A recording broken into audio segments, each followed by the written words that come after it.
इस एक्सरसाइज में आप जानेंगे कि एचसीएफ कैसे निकालते हैं। इसमें आपको प्रयोग करना होता है यूक्लिड एल्गोरिथ्म का।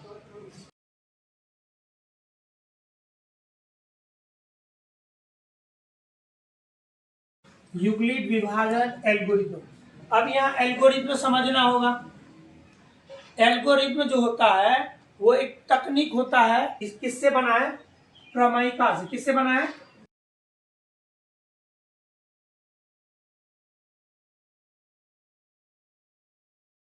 अब यहाँ दोनों में अंतर समझिए। प्रमेयिका जो है एक आपको सिद्ध किया हुआ कथन है, सिद्ध किया हुआ कथन है, और इस कथन से हम लोग दूसरे को सिद्ध करते हैं। बात समझ में आया? इसी प्रमेयिका का एक क्रमबद्ध चरण होता है जिसको हम कहते हैं यूक्लिड विभाजन एल्गोरिथ्म। अब ये प्रमेयिका क्या है कि अगर इसमें आपको ए और बी दो पूर्ण संख्या दिया हुआ है, ए और बी दो पूर्ण संख्या दिया हुआ है, तो इसमें आर और क्यू एक अद्वितीय संख्या होता है, जिसके लिए ये, जिसमें कि ए बड़ा है और बी छोटा है। अब उस आर और क्यू के लिए ये ए बराबर बी क्यू प्लस आर हो जाता है। अब आर का जो वैल्यू है वो आपको 0 से बड़ा या 0 के बराबर होता है, लेकिन हमेशा बी से छोटा होता है। बस समझ में? अब इसमें बी क्यू और आर का जो वैल्यू है हमेशा 0 के बराबर और 0 से बड़ा, लेकिन बी से अब छोटा। अब आप कहिएगा सर बी, ए और बी दिया है, आर और क्यू कहां से लाएं, कैसे लाएं, कब लाएं, कितना लाएं? यही ना, क्यू और आर एक अद्वितीय संख्या है, इसके लिए ए और बी के लिए। अब इसका एग्जांपल देख समझाते हैं। अब और ये कुछ नहीं, अभी तो ये हवा नजर आ रहा है, इसको अगर इस रूप से देखें, भाज्य बराबर भाजक गुना भागफल प्लस शेष या शेषफल जो लिखिए, और कुछ नहीं, बस यही है। बस समझ। अब देखिए कि ये बी, मान के चलिए कि हमारे पास एक है 5 और एक है हमारे पास 3। ए के लिए हम क्या मान लिए हैं? 5। अब बी के लिए क्या मान लिए? 3। अब इसके लिए हमें क्यू और आर एक अद्वितीय संख्या जो पूर्णांक है वो कैसे निकालते हैं? तो भाग दे देंगे। 3 से हम किस में भागा दे देंगे? 5 में। तो कितना मर्तबा लगेगा? 1 ना, यहाँ क्या हो जाएगा? 2। अब बताइए, 5 को आप लिख सकते हैं, बात समझ में?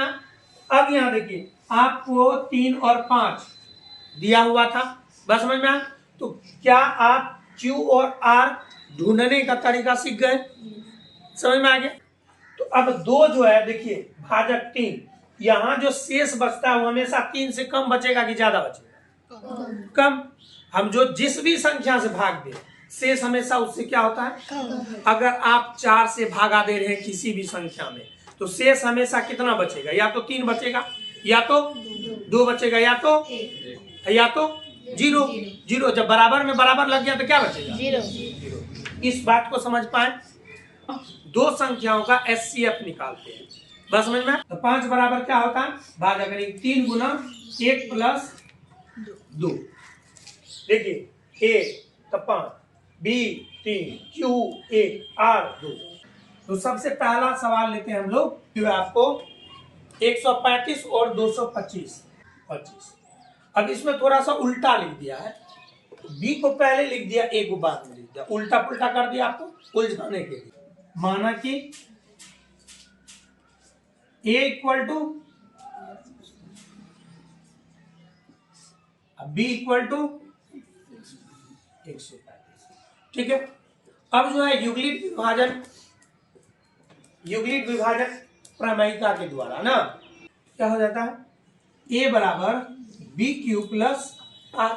अब ये क्यू और आर हमें निकालने के लिए क्या कर लेंगे? इसी तरह बगल में हम भाग कर लेंगे, ठीक है ना।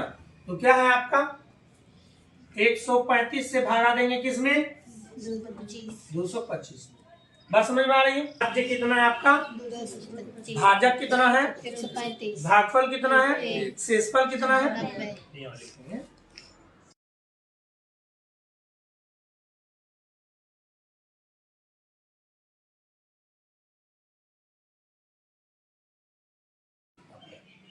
अब इसमें ये याद रखना है, जब तक आर के जगह जीरो ना आ जाए तब तक ये क्रिया आपको करनी हो।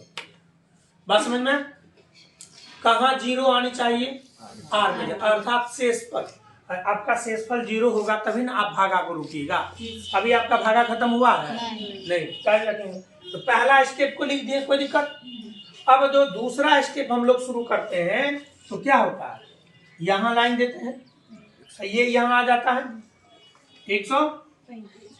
अब बताइए आपका भाजक कौन बन गया है? 90। भाजक कौन बन गया? भाज्य कौन बन गया? 135। यहाँ भाज्य कितना हो गया आपका? 135। भाग कितना से दे रहे हैं आप? ये दोनों लिख दिए। अब कितना मर्तबा लगेगा देख लीजिए, एक लगा दिए, चलिए 90 लगा दिए। अब इसको घटा दो, यहाँ 5 हो गया, 9 4 13 होता तो 4 आ गया। ठीक है, अब बताइए यहाँ कितना मर्तबा लगा? एक। प्लस शेष कितना बचा? अभी भी जीरो नहीं आया, हम लोग आगे बढ़ते रहे। समझ में आया? अब ये यहाँ लाइन देते हैं ना, अब कौन जाएगा उज्जा? 90 आएगा, इज्जा ना आएगा। अब यहाँ आपका बताइए भाजक कौन बन गया है? 45। भाज्य कौन बन गया? इसलिए यहाँ लिख देंगे 90। कितना से भागा दे रहे हैं आप? 45 से भागा दे रहे हैं। अब कितना मर्तबा लगेगा वहां जाके देख लेंगे, तो क्या मर्तबा लगेगा? 2 मर्तबा लगेगा, 2 लिख देंगे। ये तो आप लोग जानते हैं ना? तो लेकिन हर चरण को यहाँ इस रूप में लिख दीजिए, बस वही हो गया यूक्लिड विभाजन एल्गोरिथम। बस समझ में? एक बार करेंगे उस चरण को लिख देंगे, करेंगे चरण को लिख देंगे। हम लोग डायरेक्ट के भाग विधि से बना लेते हैं, एक ही बात। बस समझ में? ये होता है। अब यहाँ 2 मर्तबा लग गया, क्या जीरो, क्या हो गया?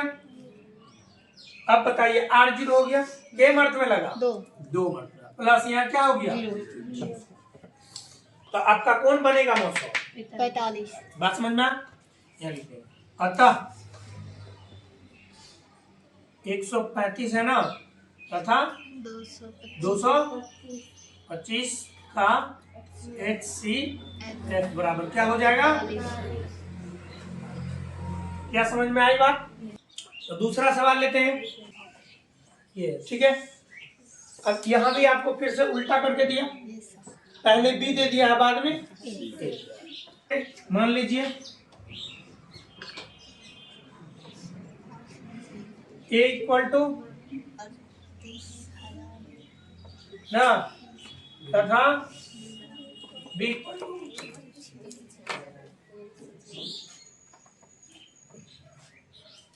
तब इससे इसमें भाग देंगे ना।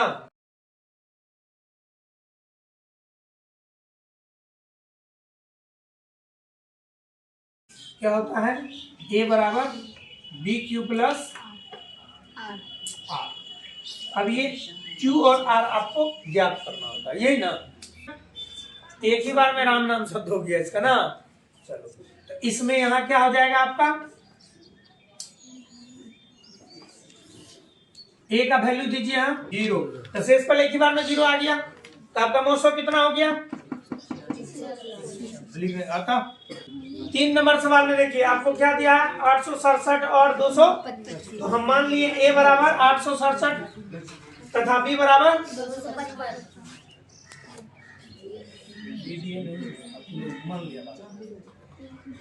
अब यूक्लिड विभाजन प्रमेय से क्या होता है?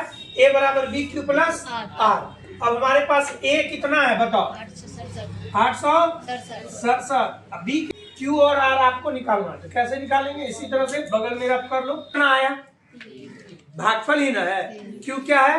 भागफल। R क्या है? शेषफल। Q कितना है? यहाँ लिख देंगे गुना 3 प्लस R कितना है? 102। अब देखिए, अब ये यहाँ आ जाएगा ना,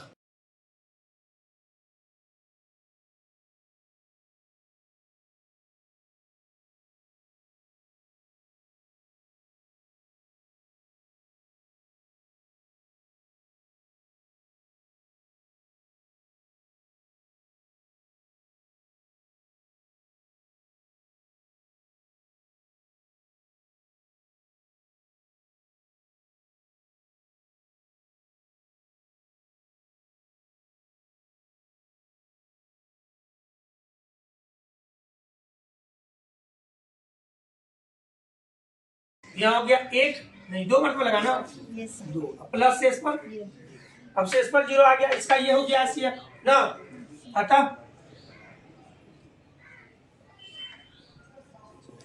कितना आ गया 51 51, ठीक है।